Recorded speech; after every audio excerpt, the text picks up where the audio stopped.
এই হাদিসটির প্রেমে পড়ে গেছি, তো আপনারাও শুনে যান।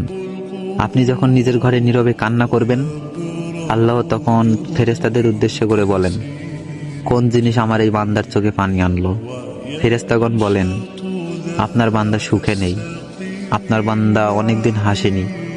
এই বলে ফেরেশতাগণ কান্না করতে থাকেন এবং আল্লাহকে বলেন, হে আমার রব, আপনি তো জানেন আপনার এই বান্দার হৃদয়ে কি রয়েছে, অতএব আপনি তার জন্য সবকিছু সহজ করে দিন। আল্লাহ বলেন, আমার এই বান্দা এমন কিছু জীবন থেকে হারিয়ে ফেলেছে যে সে অধিক ভালোবেসেছিল।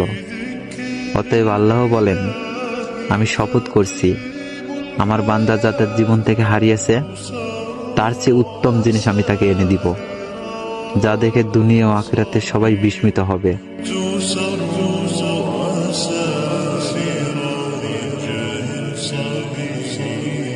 سبيل الدموع سبيل